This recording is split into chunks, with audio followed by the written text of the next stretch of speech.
Seeing Lucifer's Smile, a short horror story. Written by Stories from the Attic. Narrated by McConnell. I can honestly say that, to start with, it was more from disbelief than concern that I decided to go looking for Joe. Luckily, unlike a lot of the other morons I've had to go looking for over the years, searching him out wasn't exactly difficult. Blessed with all the silent stealth of a fireworks display, Joe was never going to be very good at hiding. With characteristic predictability, he was in the first place I looked, even if he was reluctant to open the door. "Let me in, Joe," I called in a voice that was half my own and half the commanding, "I'm coming in" police voice that we had both used on the many dawn raids we had worked together over the years. I held back on going full police voice so as not to alert the neighbours or make it sound like I was going to kick his front door in. In fact, I was already feeling bad about the way I had rapped heavily on his door, a force of habit from 20 years of calling on people who were, shall I say, reluctant to open up, and which had already been harder and louder than one should really knock when calling on a friend. Arriving at the police precinct earlier that morning, I was surprised to find Joe not already at his desk, stabbing at the keyboard like a demented dinosaur and doing that patented two-finger typing he did. I asked the chief where Joe was hiding. The chief, the new chief, that is, the guy the district put in charge last month and who couldn't tell me or Joe from Adam, told me that Joe had called in early and was taking a sick day. At first I thought he was extracting the urine, but the straight-lipped stare of blank confusion he met me with convinced me that he had no idea why I found that suggestion so funny. "Joe, a sick day?" I asked, with understandable skepticism. The chief nodded, a look of bewildered puzzlement and a half-vacant smile flitting across his face. "Yeah, he phoned in earlier. He sounded bloody awful on the phone. Apparently he's got flu or some kind of lurgy. It's been going around, you know. My mother-in-law—" I interrupted. "Joe's off with the flu? Joe? The same Joe who was thrown down a flight of stairs, broke his pelvis and was at work the next day? Joe, who was shot in the shoulder and came back to the precinct, still bleeding, to file the paperwork on the idiot who shot him? That Joe?" The chief, the new chief, nodded blankly. "Course he is," I said, smiling and nodding sarcastically. Then, throwing on my coat and picking up a folder of casework, I headed straight for Joe's apartment. "Come on, mate, I know you're in there. I can hear you breathing. You sound like Darth Vader having an asthma attack. Open up." I waited for a minute, during which Joe clearly realized I wasn't going away, before a soft, labored shuffling broke out on the other side of the door, and I knew that Joe was slowly but steadily making his way toward me, moving in his usual ambling, bear-like waddle over to the door. I half expected that when he finally opened the door I'd find him ready to jump out at me with a water pistol or some other way to surprise me, this supposed sick day being the somewhat implausible setup to an elaborate prank. When he finally did swing back the heavy door, however, it became obvious that it wasn't. Whilst he may have sounded bloody awful on the phone, that description in no way prepared me for what met me at the door. Joe, usually impeccably neat and clean-shaven, looked like he hadn't eaten, slept, or shaved in days. In the 4 days since I'd seen him last, we had been off over the bank holiday and had finally taken some well-earned annual leave, he seemed to have aged 5 years.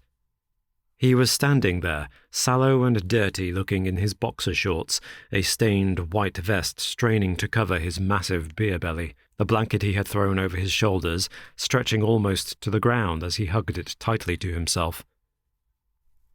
"Bloody hell, mate, what happened to you? No offence, but you look— Are you all right?" I asked, now with genuine concern. Joe didn't answer. Instead, he simply turned, leaving me to close the door behind us, and shuffled over to the sofa, plonking his massive frame down on it, and slouching in a way that made it look as if someone had just dumped a second sofa on top of the first. "When the new lad told me you were off sick, I thought he was joking. 20 years we've been partners, and I've never known you take a day off that wasn't owed to you. Never. Especially not because you'd come down with a bout of man flu." As I said this, I recalled times that I had seen Joe sick, sneezing and sniffling during the long British winters, his head full of a cold.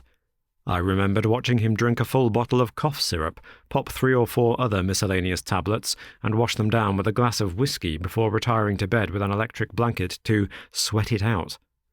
Sure enough, he'd miraculously emerged the following morning right as rain, claiming, as he always did, that any form of cough or cold could be cured through the application of whiskey, lemon, a hot curry, and a hot bath. Looking at him now, he definitely seemed to have skipped the last part. "I'm not ill," he said finally, and to my great relief. I haven't really slept for the last few days, and—" he hesitated. "Well, I haven't slept," he repeated, looking at him, sitting there and appearing as if someone had sucked all the wind out of him. I didn't doubt it for a second. "What's up? I mean, how come you can't sleep?"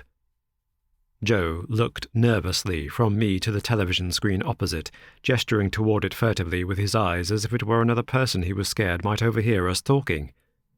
On the screen, a thin young man with a mop of jet-black curls hanging almost over his eyes was flickering slightly, held in the jittering suspension of a paused frame. I should say for the younger folks out there that this was in 1999, long before the witchcraft days of being able to pause live TV, and when video recorders were still in use. I looked at the screen and back at Joe, who, having bent clumsily forward with what seemed like a great effort, was hurriedly collecting together documents and assorted scraps of paper from amongst the scattered debris of his front room, and stuffing them, in no particular order, into a brown paper folder marked, I saw immediately, with the insignia of our department, a case file. "I've not really been out much over the weekend. Nowhere to go, really, since Jan died." Joe was referring to his late wife, who had passed away the previous winter from breast cancer. I was about to jump in and say that he would have been more than welcome at my place had I known, but he steamrolled on. "So, you know me. I thought maybe I could make myself useful and get a head start on that Dawson case. I brought the file and a few of the evidence tapes home and, well, I've been working my way through them." "All weekend?" I asked, stunned at the thought of Joe poring over files when he was supposed to be taking his first leave in months. He nodded and attempted something like an explanation. "You know what it's like. I got stuck on a detail. You know when there's something you can't figure out and it just gnaws at you? Like you can't figure an answer, but you can't think about anything else until you work it out?" I nodded, as a way of showing that the feeling was all too familiar. As a homicide detective for over a decade, I had many times found myself snagged on such a detail. One recurring idea that, like a whirlpool or eddy in the rapids, could catch and keep you simply swirling around in circles, retracing the same thoughts over and over as you tried to riddle your way through to an answer. Unable to escape, move forward, or think of anything else until you had an answer was incredibly frustrating, and hitting this kind of trap was the detective's equivalent of writer's block.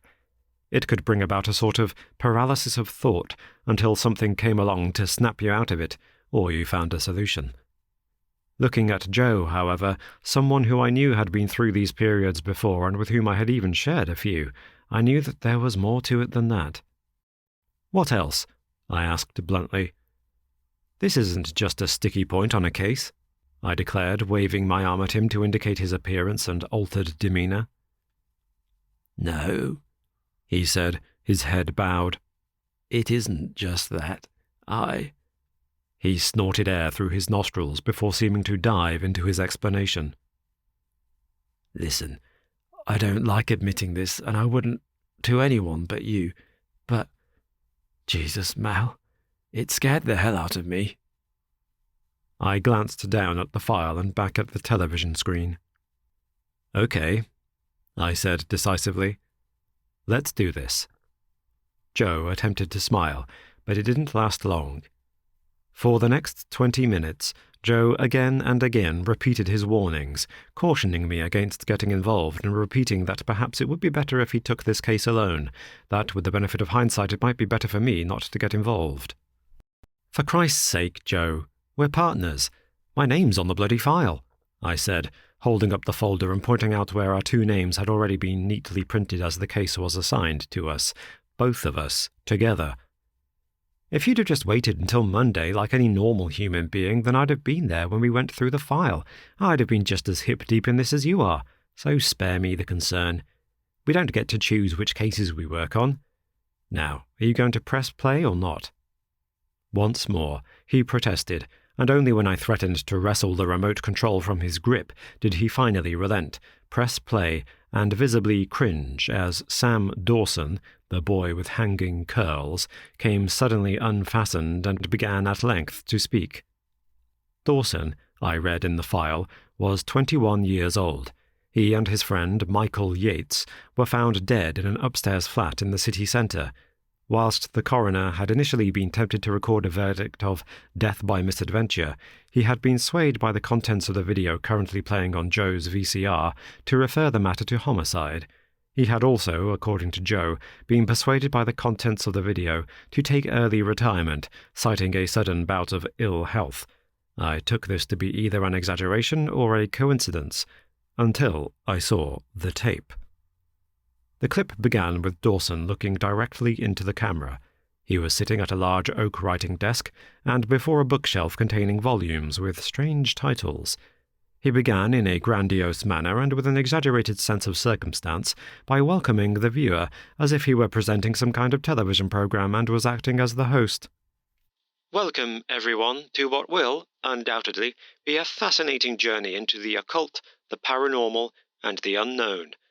By the end of this evening's ritual, we will have proven beyond a shadow of a doubt whether the Diaboli Risus ritual is simply a children's game, a snatch of folklore, or—" Dawson smiled and leaned into the camera to whisper softly, "the truth." As the words left his mouth, I was already leafing through pages of the case file, looking for references to this Diaboli Risus, or at least a translation, when Joe's pale paw appeared in my view and slowly closed the file for me. "I've already looked it up. In fact, I did the exact same thing you did at the exact same time. If you keep watching, he explains it. Proper little presenter he is." Sure enough, when Joe released the pause button and Dawson sprang back into life, he leant back in his chair, steepled his fingers in sinister contemplation like he was mimicking the postures of an adolescent James Bond villain, and calmly broke into an explanation. "The Diaboli Risus, or Lucifer's Smile ritual, as it has been known in Britain for the past 4 centuries, is first referred to in the work of Nerasnus of Gorim, a scribe and scholar of Christian theology and monastic history, whose other works included translations of apocryphal Gospels, an early encyclopedia of herbal medicine, and several astrological tracts prized by scholars of what is referred to as high magic. It represents the earliest form of a myth or folk game still popular in our urban mythology of today. Anyone who has ever heard of Bloody Mary, Candyman, or Joey Loam will know the basic parameters of these midnight games. Essentially, nowadays, these games are bravery tests played by teens at slumber parties or guys at Halloween parties hoping to spook each other. The idea is that you stare into a mirror and without averting your eyes, say the mantra or name of the thing you are hoping to conjure a specified number of times. On the 3rd or 5th time, depending on the myth, the thing will appear, either in the mirror before you or in the reflection because it is standing directly behind you. Nowadays, it seems like an overused Hollywood trope, but the roots of these games, well, the roots run much deeper. In medieval Europe, and indeed in larger population centres of Arabia, a process known as scrying was popular amongst those claiming to have some mystical powers or ability to commune either with the dead or with other denizens of the netherworld. Joe was right. This guy was a natural presenter. Confident on camera, he pronounced the phrase netherworld with a hammy, almost Vincent Price-like emphasis, drawing the consonants out in long, pointed sounds, and with a sort of malevolent theatricality. He spoke with an exaggeratedly upper-class British accent, which, one sensed from its delivery, was not entirely authentic, but rather put on for the sake of this performance. Equivalent to, and perhaps preempting the traditional crystal ball, scrying was a process of divination based upon the use of mirrors, surfaces of polished glass, or in some cases the reflections found in saucers full of water or linseed oil. Whilst there were numerous applications for this kind of magic, and it is known to have been employed by a number of famous practitioners, including the notorious magician John Dee, the simplest and yet also most dangerous usage was conjuration, a form of name magic. These rituals involve looking into the surface of the glass and reciting the true names of demons, angels, and other spirits with the hope of bringing them forth, seeing their faces in the glass, and being granted the right to question or even demand services of them. Whilst this may sound simple enough, the original versions of this ritual were a far cry from simply saying the words Bloody Mary 5 times into a mirror and waiting for her to appear. Since to know something's name is to hold power over it, demons and other such entities are deeply protective of their true names. It is not a coincidence that when Jesus encounters demons in the Gospels, he demands to know their names. The process of finding and indeed testing the true names of such entities is a risky and highly expensive business, requiring years of painstaking research in numerology, translation, and theological exegesis. This was highly cherished, carefully protected, and explicitly forbidden knowledge. As such, it was also extremely valuable. One of the key reasons why the medieval grimoires, those gruesome spell books, bound in vellum and in some cases human skin, were so astronomically expensive was that they purported to share the known and acquired names of such things, names that were often written in such texts using elaborate codes or in forms that were incomplete. Nowadays, these same books are available to anyone interested in seeing them in online editions, each page of the manuscript carefully photographed, the belief being that the texts are of value for their historical significance alone, their more malevolent usages having been forgotten or dismissed as superstitious nonsense. As we will demonstrate tonight, however, they have not been forgotten, nor are they simply superstition. I glanced at Joe, ready with a dismissive grin and scoffing laugh, but saw that he was transfixed on the young man's words, with not a hint of humour in him. A jump cut. A new scene, this time with the camera at around waist height and clearly set on a tripod. The view was of a normal suburban apartment room. From the angle at which the camera had been set, you could just about see on the right of the shot the view through the doorframe into what I supposed was an adjoining room. On the wall, just before the door and in clear view, was an oval-shaped mirror fixed to the wall. The light was such that it wasn't possible to see the room reflected in the mirror, but rather an oval of reflected light, as if it were menacing out from the mirror itself. From somewhere off-camera, Dawson's grinning face appeared. He was bending double and shoving his face into the camera lens, initially making adjustments to the zoom and the angle to ensure that he could, from his position in this room, capture an unobstructed view of the mirror without the camera itself being obvious. Then he paused, stared directly into the camera, and again grinned. Clearly, the performance was about to start. Sitting cross-legged on the floor close to the camera and speaking in a hushed whisper, he explained exactly what was going to take place. We, the unnamed viewers at the other end of the lens, were about to witness what he referred to as the prank to end all pranks. In this short address to camera, Dawson's demeanour had altered entirely. Gone was the hammy upper-class pronunciation and the stiff history teacher posturing. Now he appeared like a giddy teenager excited by the prospect of getting one over on his friend. "Okay, so here's what's about to happen," he began, rubbing his palms together and glancing over his shoulder at the mirror. Over the last few months, Yates and I have been researching the Diablo Resus ritual in detail. All of the stuff I told you earlier is accurate, and every night for about 3 months we've spent hours translating and cross-referencing names in these different texts to get the conjuration just right.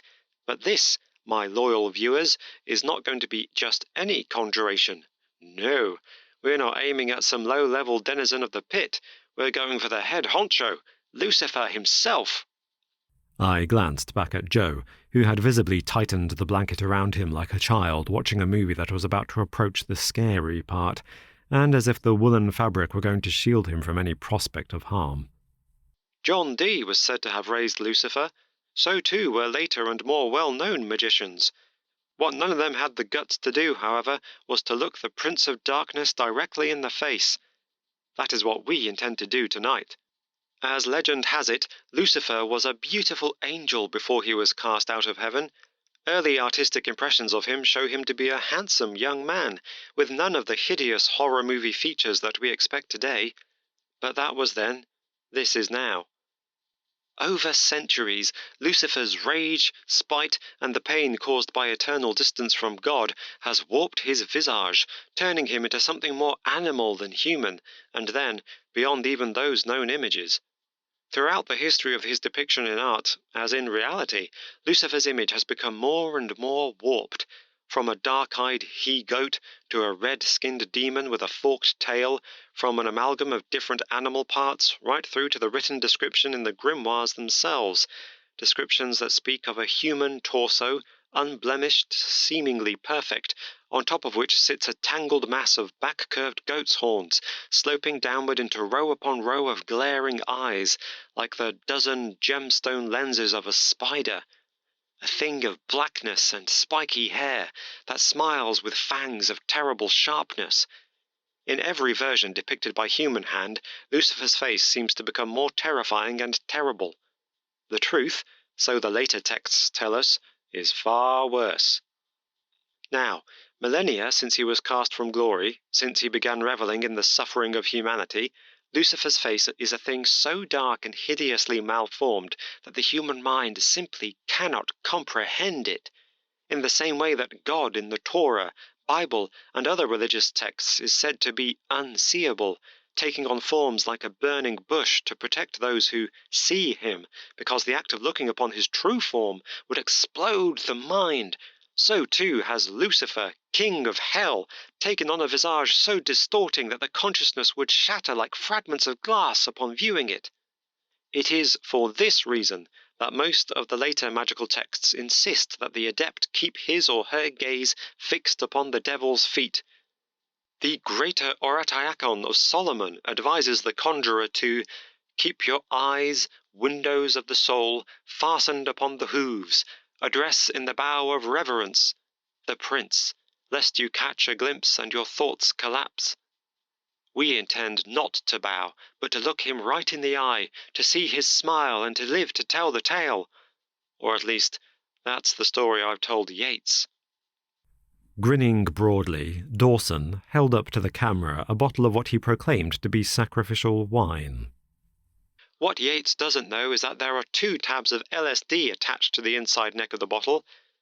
A few sips and he'll be tripping off his mind. That, my friends, is when we play the game.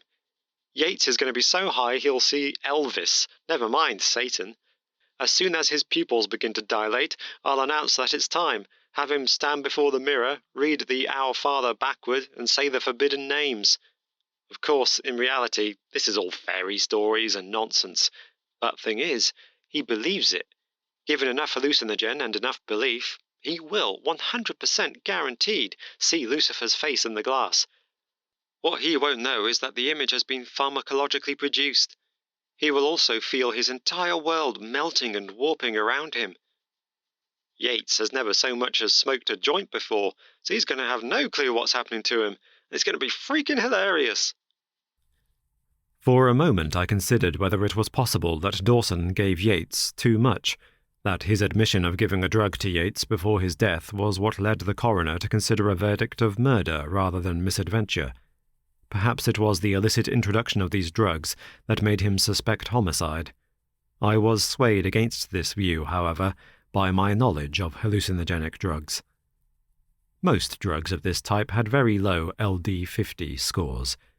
You'd not overdose on them in the way that you could heroin, crack, or cocaine. Save for the mushrooms, which, if selected incorrectly, could have a high toxicity level and be immediately poisonous, very few hallucinogenic drugs were capable of producing an overdose in the sense that we think of it.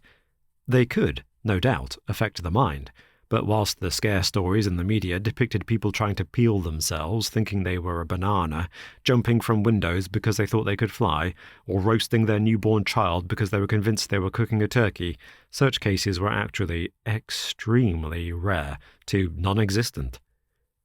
When it came to the actual toxicity of the drugs, it was virtually impossible to overdose on LSD in a way that would physically kill you. So, why the questioned verdict?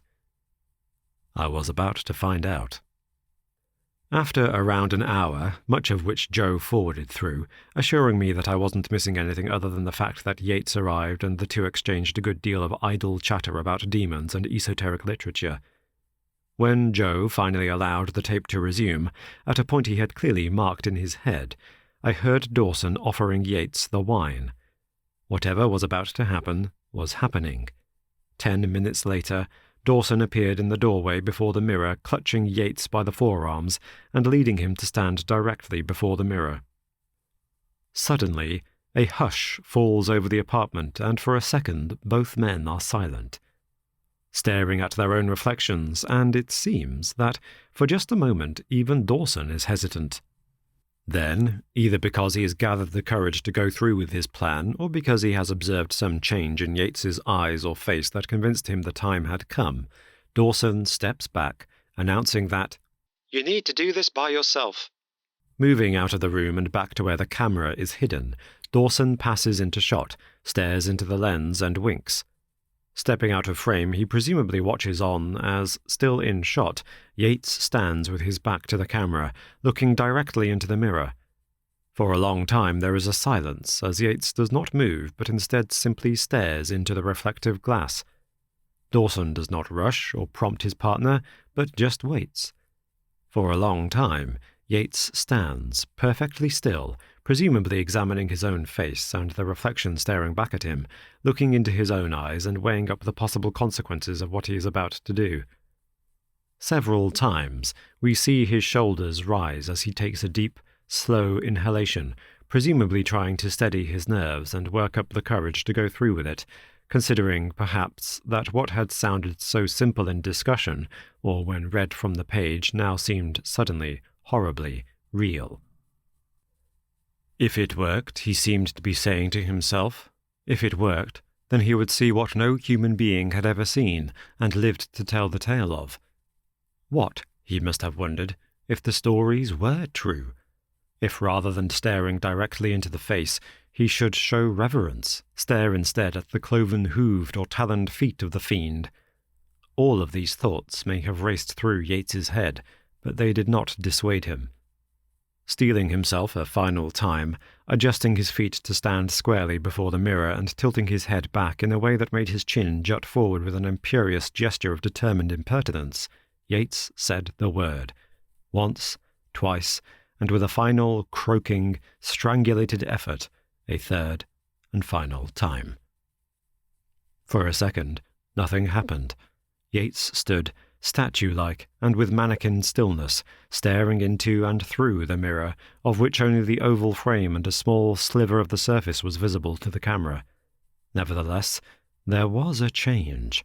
Even in that tiny sliver, and as Yates stepped back, in an instantaneous glimpse of the surface, there was a change.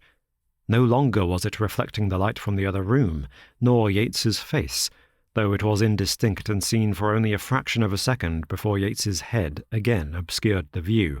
There was undoubtedly something different there, something dark. All at once, and with a force that was more like an explosion than a voice, Yates began to scream and collapsed rigid to the ground. A blurred flash of grey-black clothing as Dawson sprinted from his position behind the camera and into the other room, knocking the camera as he did so that it toppled. The shot now at ground level, giving a clear shot of Yates's feet and legs jutting out from behind the doorframe. Dawson, screeching in high-pitched, almost feminine tone of panic, collapsed to his knees by his friend's feet and disappeared out of shot as he cried for him to wake up. Jesus! Jesus, no! Yates! Yates! Wake up! Wake up! Oh, please, please, no! Yates's feet twitched in an odd, convulsive movement before the foot closest to the camera seemed to stiffen a final time before slackening, loosening, and melting into carpet, as if something it once contained had been released. From somewhere off-camera, Dawson began to wail and sob. Moments later, he sprinted back into the room, past the camera and presumably to the phone.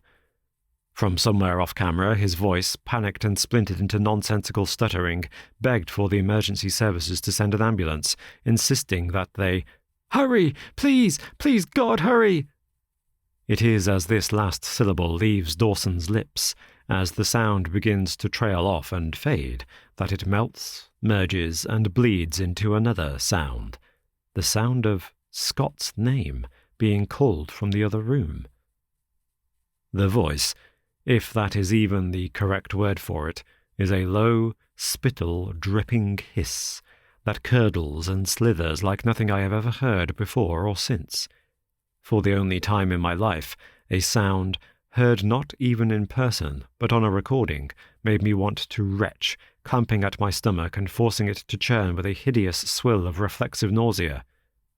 Scott heard it too. Slowly, pacing gingerly with the caution of a startled animal, Scott Dawson, seen by us only from the waist down, walks toward the sound and the doorframe. His feet pause just inside the other room, and as he begins to sob, we see his feet turn toward the wall, standing before the mirror. Though his upper body cannot be seen, I assume from the second's delay that Scott chose not to look up immediately, that he waited, head bowed in the reverence and respect that was perhaps owed to such forces, before finally raising the courage to look at what he had brought forth. The second scream, Scott's, lasted only a few seconds. Then, with a heavy, wet slap, Scott Dawson's body fell into frame, his head inches from the camera he had set up to capture the moment. His eyes, stunned, glassy, and wider than should have been possible, stared dead and fixedly ahead whilst his hair, every single strand, had turned completely white. Joe hit pause. "Both men," Joe began, "died of cardiac arrest. The coroner described it as a massive cardiac event of the type seen in cases of extreme shock. They were scared to death." For a moment I was at a loss for words, undeniably shaken by what I had seen on screen. Finally, clutching at the straws of an explanation, I mentioned the drugs, suggesting that perhaps Dawson too had partaken of the LSD-loaded wine. That perhaps the power of suggestion which had clearly bitten with such ferocity at his partner had also impacted him. That he had seen something in his own mind, that by dwelling on such things and obsessing about such imagery he had laid the groundwork for a hallucination that was so terrifying it affected him physically, that the introduction of the drugs allowed him to open some dark, locked closet buried in the deepest recesses of his consciousness. "Perhaps," I said, not quite believing it even as I spoke. "In a way he did conjure something up. Maybe in each of us, buried beneath our conscious, waking minds, in some primitive, primal part of the brain, there is something so unspeakably terrible that it can cause the mind to collapse in on itself." Joe shook his head. "Maybe," he said quietly. "But Dawson had a dud. The bottle was tested. No LSD. The toxicology report shows that neither man had ingested anything that would affect them like that. Even if Dawson intended to drug Yates, he didn't manage it. The tabs he had might as well have been postage stamps." I was stunned. Suggestion, then? Some form of self-hypnosis? Hell, if there's no drugs to speak of, then why'd the coroner send this back? It clearly isn't a murder. I noticed as I said this that Joe seemed to shrink from the words, flinching like an oft-kicked dog might from a child's raised hand. He looked away for a long time, during which I thought, perhaps, he had shed and wiped away a tear. Eventually, he turned back to me and, sighing deeply to steady himself, in a gesture uncomfortably reminiscent of what I had seen Yates do, he waved again at the screen. Time of death has been established as around 8 p.m. The coroner reckons that what we see on camera is the cardiac event that killed them, one after another. Something they saw in that mirror scared them to death. He says that, in all likelihood, both men were dead within seconds of hitting the floor.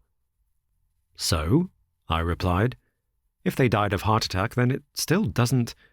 Joe pressed a finger to his lips, telling me to hush.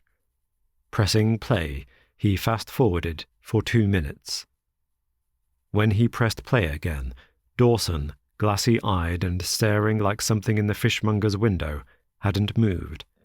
At first I wondered what I was supposed to be looking at. What was different to the scene I had observed 2 minutes earlier? The 2 boys were dead by this point.